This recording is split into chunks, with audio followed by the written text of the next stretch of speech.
ಪ್ರೀತಿಯ ವೀಕ್ಷಕರಿಗೆಲ್ಲ ನಿರಂತರ ಕಲಾ ಸೇವೆ ಯೂಟ್ಯೂಬ್ ಚಾನಲ್ಗೆ ಆತ್ಮೀಯವಾದ ಸ್ವಾಗತ ಸುಸ್ವಾಗತ. ಆತ್ಮೀಯರೇ, ನನ್ನ ಪ್ರೀತಿಯ ವೀಕ್ಷಕರೇ, ನಾನು ನಿಮ್ಮ ಮಧುಶ್ರೀ HR ವಸಂತ, ಮೈಂಡ್ಸೆಟ್ ಕೋಚರ್. ಮೊನ್ನೆ ನನ್ನ ಕ್ಲೈಂಟ್ ಒಬ್ಬರು ನನ್ನನ್ನು ಮೀಟ್ ಮಾಡೋಕ್ಕೆ ಬಂದಿದ್ದರು. ಅವ್ರ ಸಮಸ್ಯೆ ಕೇಳಿದಾಗ ನನಗೆ ಈ ವಿಡಿಯೋ ಮಾಡಲೇಬೇಕು ಅಂತ ಅನ್ನಿಸ್ತು. ಅವ್ರ ಸಮಸ್ಯೆ ಏನು ಅಂತ ಕೇಳಬೇಡಿ, ಯಾಕಂದರೆ ಅದನ್ನು ನಾನು ಹೇಳಲ್ಲ. ಅವ್ರ ಊರು, ಅವ್ರ ಹೆಸರು, ಅವ್ರ ಸಮಸ್ಯೆ ಏನೂ ಹೇಳಬಾರ್ದು ಅಂತಲೇ ನಾನು ಈ ವಿಡಿಯೋ ಮಾಡ್ತಾ ಇರೋದು. ಹೇಳ್ದೇ ನಿಮ್ಗೆ ಅರ್ಥ ಮಾಡಿಸ್ತೀನಿ, ದಯವಿಟ್ಟು ಅರ್ಥ ಮಾಡ್ಕೊಳ್ಳಿ. ಇದು ಪ್ರತಿಯೊಬ್ಬರಿಗೂ ಸಂಬಂಧಪಟ್ಟಂತಹ ವಿಚಾರ. ಈ ವಿಡಿಯೋ ನೋಡಿ 10 ಜನದಲ್ಲಿ 4 ಜನ ಬದಲಾದರೂ ನಂಗೆ ಬಹಳ ಖುಷಿಯಾಗುತ್ತೆ. ಅದರಿಂದ ಎಲ್ರಿಗೂ ಈ ವಿಡಿಯೋ ಮಾಡಿದ್ದಕ್ಕೆ ನನಗೆ ಸಾರ್ಥಕ ಅಂತ ಅನಿಸುತ್ತೆ. ದಯವಿಟ್ಟು ಎಲ್ಲರೂ ಈ ವಿಡಿಯೋನ ಎಲ್ರಿಗೂ ಶೇರ್ ಮಾಡಿ. ನೋಡಿದವರು ಸುಮ್ಮನೆ ನೋಡಿಬಿಟ್ಟು ಸುಮ್ಮನಾಗಬೇಡಿ, ಎಲ್ರಿಗೂ ಶೇರ್ ಮಾಡಿ, ಲೈಕ್ ಮಾಡಿ, ನಿಮ್ಮ ಅನಿಸಿಕೆ ಅಭಿಪ್ರಾಯನ ಕಮೆಂಟ್ ಮಾಡಿ ಅಂತ ಹೇಳ್ತಾ, ಆತ್ಮೀಯರೇ, ನಿಮ್ಮ ಸಮಸ್ಯೆ ಏನೇ ಇರಲಿ, ಆ ಸಮಸ್ಯೆಗೆ ನೀವು ಪರಿಹಾರ ಕಂಡುಕೊಳ್ಬೇಕು ಅನ್ನೋದಾದರೆ ನೀವು ಮೊದಲು ಮಾಡೋದೇನು? ದೇವಸ್ಥಾನಕ್ಕೆ ಹೋಗ್ತೀರಾ. ಸಂಕಟ ಬಂದಾಗ ವೆಂಕಟರಮಣ ಅಂತ. ಮನೇಲಿ ಏನೋ ಒಂದು ಸಮಸ್ಯೆ, ಸಣ್ಣ ಪುಟ್ಟ ಸಮಸ್ಯೆಗಳು ಬರ್ತಾನೆ ಇರ್ತವೆ, ಹೋಗ್ತಾನೆ ಇರ್ತವೆ.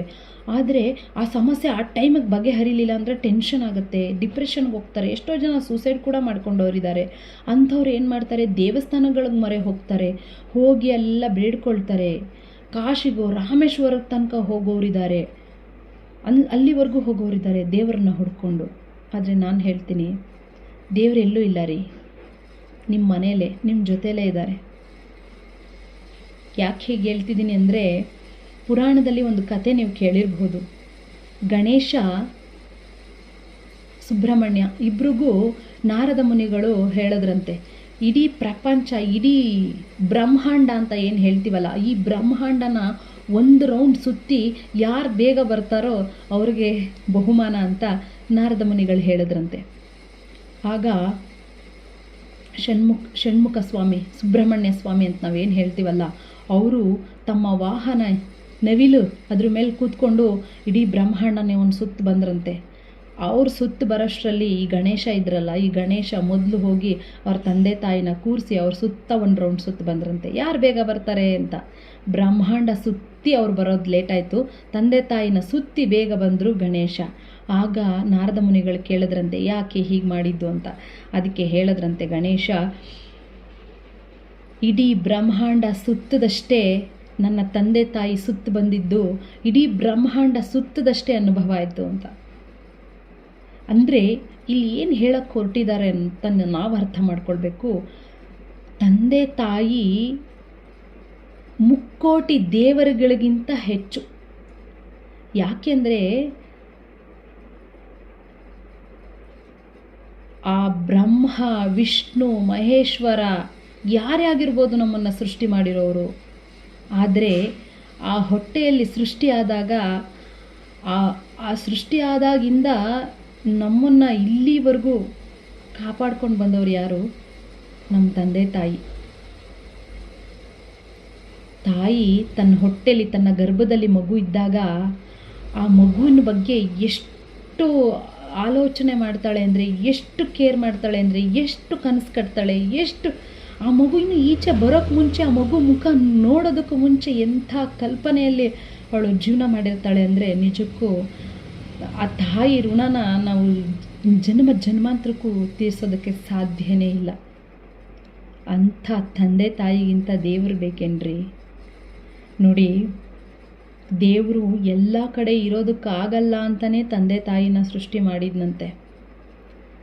ನಾವು ಎಲ್ಲ ಮುಕ್ಕೋಟಿ ದೇವರುಗಳನ್ನ ಹುಡ್ಕೊಂಡೋಗಿ ಬೇಕಾದಷ್ಟು ದುಡ್ಡು ಖರ್ಚು ಮಾಡ್ತೀವಿ, ಹರಕೆ ಹೊತ್ಕೊಳ್ತೀವಿ. ನನ್ನ ಸಮಸ್ಯೆಗೆ ಪರಿಹಾರ ಸಿಕ್ಬಿಟ್ರೆ ಸಾಕು ಅಂತ, ನನ್ನ ಕಷ್ಟ ಪರಿಹಾರ ಆದರೆ ಸಾಕು ಅಂತ ಎಂತೆಂಥ ದೇವಸ್ಥಾನಗಳಿಗೆ ಹೋಗಿ ಉರುಳು ಸೇವೆ ಮಾಡೋದಂತೆ, ಹರಕೆ ಕಟ್ಟೋದಂತೆ, ಏನೆಲ್ಲ ಮಾಡ್ತೀವಿ. ಅದೇನೋ ತಡೆ ಓಡಿಸೋದಂತೆ, ಎಷ್ಟೆಲ್ಲ ಖರ್ಚು ಮಾಡ್ತೀವಲ್ವ. ನಿಜವಾಗ್ಲೂ ಒಂದೇ ₹1 ಖರ್ಚಿಲ್ಲದೆ ನಿಮ್ಮ ಕಷ್ಟಕ್ಕೆ ಪರಿಹಾರ ನಾನು ಹೇಳ್ತೀನಿ ಕೇಳಿ. ನೀವು ದಿನನಿತ್ಯ ಎದ್ದು ನಿಮ್ಮ ತಂದೆ ತಾಯಿ ಮುಖ ನೋಡಿ. ದೇವ್ರ ಮುಖ ಅಲ್ಲ, ದೇವ್ರಿರೋದೇ ಅವ್ರ ಆತ್ಮದಲ್ಲಿ, ಅವ್ರ ಮುಖದಲ್ಲಿ. ಎದ್ದು ಕೂಡಲೇ ನಿಮ್ಮ ತಂದೆ ತಾಯಿ ಮುಖ ನೋಡಿ. ನಿಮ್ಮ ಏಳಿಗೆಗೋಸ್ಕರ ಪ್ರತಿ ದಿನ, ಪ್ರತಿ ಕ್ಷಣ ನಿಮ್ಮ ಏಳಿಗೆ, ನಿಮ್ಮ ಭವಿಷ್ಯಕ್ಕೋಸ್ಕರನೇ ಚಿಂತೆಯಲ್ಲಿ ತೊಡಗಿರೋ ಆ ತಂದೆ ತಾಯಿ ನಿಮ್ಮ ಭವಿಷ್ಯಕ್ಕೋಸ್ಕರ ಎಷ್ಟೆಲ್ಲ ತ್ಯಾಗ ಮಾಡಿರ್ತಾರೆ. ಅಂಥ ತಂದೆ ತಾಯಿ ಮುಖ ಒಂದು ಸಾರಿ ನೋಡಿ ಬೆಳಗ್ಗೆ ಎದ್ದು ಅವ್ರಿಗೊಂದು ಸ್ಮೈಲ್ ಕೊಡಿ, ಅವ್ರನ್ನ ಪ್ರೀತಿಯಿಂದ ಮಾತಾಡಿಸಿ. ಎದ್ದೇಳ್ತಾನೇ ಅವ್ರ ಮೇಲೆ ಕೋಪ ಮಾಡ್ಕೊಳ್ಳೋದು ಅದೆಲ್ಲ ಮಾಡಬೇಡಿ, ಖಂಡಿತ ಒಳ್ಳೆಯದಾಗಲ್ಲ. ಯಾಕಂದರೆ ತಂದೆ ತಾಯಿಗಿಂತ ದೇವರು ಎಲ್ಲೂ ಇಲ್ಲ ಪ್ರಪಂಚದಲ್ಲಿ. ಅವ್ರನ್ನ ನಡೆದಾಡೋ ದೇವರು ಅಂತ ಹೇಳ್ತಾರೆ. ಅವ್ರ ಮುಂದೆ ಯಾವ ದೇವರು ಇಲ್ಲ. ಈ ಬ್ರಹ್ಮ ವಿಷ್ಣು ಮಹೇಶ್ವರ ಅಂತ ಏನು ಹೇಳ್ತೀವಲ್ಲ, ಆ ದೇವರು ಎಲ್ಲ ಕಡೆ ಇರೋಕ್ಕಾಗಲ್ಲ ಅಂತಲೇ ತಂದೆ ತಾಯಿನ ಸೃಷ್ಟಿ ಮಾಡಿದ್ದು ಅಂತ ಹೇಳ್ತಾರೆ. ಅದೆಷ್ಟರ ಮಟ್ಟಿಗೆ ಸತ್ಯನೋ ಗೊತ್ತಿಲ್ಲ, ಆದರೆ ನಮ್ಮ ಕಣ್ಣು ಮುಂದೆನೇ ನಾವು ನೋಡ್ತಾ ಇರ್ತೀವಿ. ನಮಗೆ ಸ್ವಲ್ಪ ನೋವಾದರೂ ಅವರಿಗೆ ಎಷ್ಟು ನೋವಾಗತ್ತೆ ಅಲ್ವಾ. ನಮ್ಮ ಮನಸ್ಸಿಗೆ ಬೆಳಿಗ್ಗೆ ಹೋದ ಮಗ ಮನೆಗೆ ಬೇಗ ವಾಪಸ್ ಬರಲಿಲ್ಲ ಅಂದಾಗ ಆ ತಂದೆ ತಾಯಿ ಎಷ್ಟು ಟೆನ್ಷನಲ್ಲಿರ್ತಾರೆ. ಅದನ್ನು ನೀವು ತಂದೆ ತಾಯಿ ಆದಾಗಲೇ ಅದ್ರ ಅರ್ಥ, ಅದ್ರ ನೋವು, ಅದ್ರ ಕಷ್ಟ ಸುಖ ನಿಮ್ಗೆ ಅರ್ಥ ಆಗೋದು. ಆದರೂ ಕೆಲವರು ತಂದೆ ತಾಯಿನ ವೃದ್ಧಾಶ್ರಮದಲ್ಲಿ ಬಿಡ್ತಾರೆ ಸಾಕೋಕ್ಕಾಗದೆ. ಒಂದು ತಾಯಿ 10 ಮಕ್ಕಳು ಸಾಕ್ತಾಳಂತೆ, ಆದರೆ ಒಬ್ಬ ಮಗ ಒಂದು ತಾಯಿನ ಸಾಕೋಕ್ಕಾಗಲ್ಲ ಅಂತ ಹೇಳ್ತಾನೆ. ಅವನು ಸಾಕ್ಲಿ ಅಂತ ಇವನು, ಇಬ್ಬರು ಮಕ್ಕಳಿದ್ದು ಬಿಟ್ರೆ ಇವನು ಸಾಕ್ಲಿ ಅಂತ ಅವನು ಸಾಕ್ಲಿ ಅಂತ ಇವನು.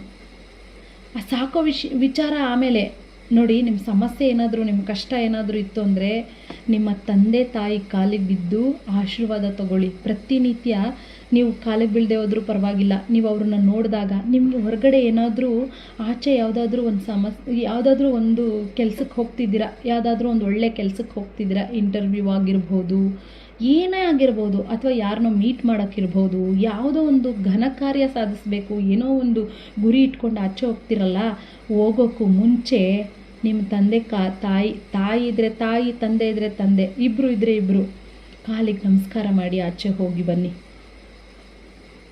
ನೀವು ಹೋದ ಕೆಲಸ ಸಕ್ಸಸ್ ಆಗಲಿಲ್ಲ ಕೇಳಿ, ಖಂಡಿತ ಆಗತ್ತೆ.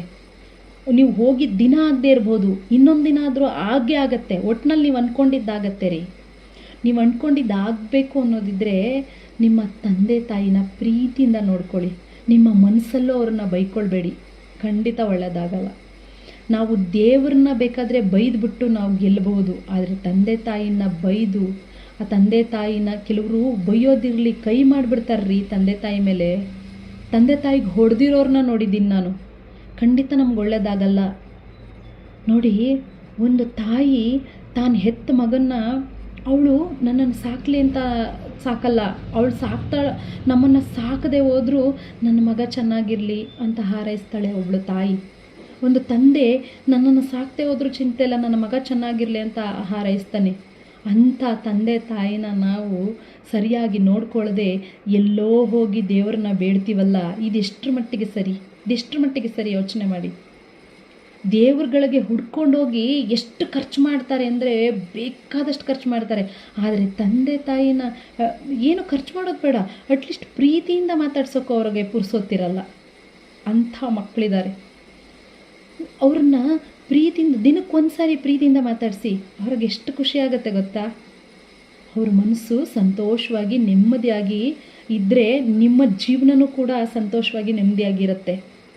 ನೀವು ಮಾಡಬೇಕಾಗಿರೋದಿಷ್ಟೇ, ಒಂದು ದಿನದಲ್ಲಿ ಒಂದಿನಾದರೂ ನಿಮ್ಮ ಜೊತೆ ತಂದೆ ತಾಯಿ ಇಲ್ವಾ, ಹೊರಗಡೆ ಎಲ್ಲೋ ದುಡಿಯೋಕ್ಕೆ ಹೋಗಿದ್ದೀರಾ, ಅವ್ರನ್ನ ನೆನೆಸ್ಕೊಳ್ಳಿ, ಅವ್ರಿಗೊಂದು ಮನಸಾರೆ ಥ್ಯಾಂಕ್ಸ್ ಹೇಳಿ. ಮನಸ್ಸಲ್ಲೂ ಕೂಡ ಅವ್ರಿಗೆ ಬೈಬೇಡಿ. ಅವರು ಮಾಡಿರೋ ತ್ಯಾಗ ಅಂತಿಂಥದ್ದಲ್ಲ, ನಿಮಗೆ ಗೊತ್ತದು. ಅಂಥ ತಂದೆ ತಾಯಿಗೆ ನೋಡಿ, ಒಂದು ತಾಯಿ ನನ್ನ ಮಗ ಇಂಥ ಮಗನ ಹೆತ್ತಿದ್ದಕ್ಕೆ ನನ್ನ ಜೀವನ ಸಾರ್ಥಕ ಆಯಿತು ಅಂತ ಯಾವತ್ತು ಆ ತಾಯಿ ಅಂದ್ಕೊಳ್ತಾಳೋ ಆವತ್ತು ನಿಮ್ಮ ಜೀವನದಲ್ಲಿ ನೀವು ಗೆದ್ದ ಹಾಗೆ. ಅದು ನಿಮ್ಮ ಸಾಧನೆ. ಅಂಥ ಒಂದು ದೊಡ್ಡ ಸಾಧನೆ ನೀವು ಮಾಡಿದ್ದೆ ಆದರೆ ನಿಜವಾಗ್ಲೂ ಅದು ಕಣ್ರಿ ಸಾಧನೆ ಅಂದರೆ. ನೀವು ಹೋಗ್ಬಿಟ್ಟು ಏನೇನೋ ದೊಡ್ಡ ಸಾಧನೆಗಳು ಮಾಡಿಬಿಟ್ಟು ತಂದೆ ತಾಯಿನ ಸಾಕಲಿಲ್ಲ ಅಂದರೆ, ತಂದೆ ತಾಯಿನ ಪ್ರೀತಿಯಿಂದ ನೋಡ್ಕೊಳ್ಳಿಲ್ಲ ಅಂದರೆ, ತಂದೆ ತಾಯಿ ನಿಮ್ಮನ್ನ ಅಯ್ಯೋ ನನ್ನ ಮಗ ಏನಾದ್ರೇನು, ನನ್ನನ್ನು ನೋಡೋಕೆ ಬಂದಿಲ್ಲ, ನನ್ನ ಮಗ ನನ್ನನ್ನು ಪ್ರೀತಿಯಿಂದ ಮಾತಾಡಿಸ್ಲಿಲ್ಲ, ನನ್ನ ಮಗನ ನಾನು ನೋಡಬೇಕಂತ ಅನಿಸ್ತಿದೆ, ನನ್ನ ಮಗ ಎಲ್ಲಿದ್ದಾನೋ ಏನು ಮಾಡ್ತಿದ್ದಾನೋ ಅಂತ ನೊಂದ್ಕೊಂಡು ಅವ್ರ ಜೀವ ಬಿಡ್ತಾರೆ ಅಂದರೆ, ನಿಮ್ಮ ಜೀವನದಲ್ಲಿ ನಿಮ್ಮ ಕೊನೆವರೆಗೂ ನಿಮಗೆ ಸಮಸ್ಯೆಗಳೇ ತಪ್ಪಲ್ಲ, ನಿಮ್ಮ ಕಷ್ಟಗಳಿಗೆ ಪರಿಹಾರ ಸಿಗಲ್ಲ. ಖಂಡಿತ ಹೇಳ್ತಾ ಇದ್ದೀನಿ, ನಿಮ್ಮ ತಂದೆ ತಾಯಿನ ನೀವು ಪ್ರೀತಿಯಿಂದ ನೋಡ್ಕೊಳ್ಳದೆ ಹೋದ್ರೂ ಚಿಂತೆ ಇಲ್ಲ, ಅಟ್ಲೀಸ್ಟ್ ಅವರನ್ನ ಪ್ರೀತಿಯಿಂದ ಮಾತಾಡಿಸಿ ಸಾಕು. ಅವ್ರಿಗೆ ಅವ್ರ ಮನಸ್ಸಿಗೆ ಅವ್ರಿಗೆ ಬೆಲೆ ಬಾಳೋವಂಥ ಬಟ್ಟೆ, ದುಡ್ಡು, ಕಾಸು ಏನು ಕೊಡದೆ ಹೋದ್ರೂ ಚಿಂತೆ ಇಲ್ಲ, ನೆಮ್ಮದಿ ಕೊಡ್ರಿ.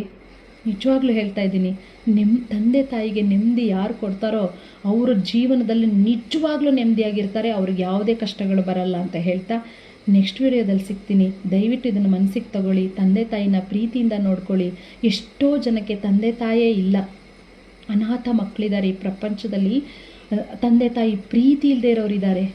ನೀವು ತಂದೆ ತಾಯಿ ಇದ್ದು ಅನಾಥರಾಗಬೇಡಿ, ತಗೊಂಡೋಗಿ ವೃದ್ಧಾಶ್ರಮಕ್ಕೆ ಇಡಬೇಡಿ ತಂದೆ ತಾಯಿನ. ಅವ್ರ ಕೊನೆ ಕಾಲದಲ್ಲಿ ಅವ್ರ ಸೇವೆ ಮಾಡಿ. ನಿಜವಾಗ್ಲೂ 300 ಕೋಟಿ ದೇವರ ಸೇವೆ ಮಾಡಿದಷ್ಟು ಪುಣ್ಯ ನಿಮಗೆ ಬರುತ್ತೆ ಅಂತ ಹೇಳ್ತಾ ಧನ್ಯವಾದಗಳು. ನೆಕ್ಸ್ಟ್ ವಿಡಿಯೋದಲ್ಲಿ ಸಿಗ್ತೀನಿ.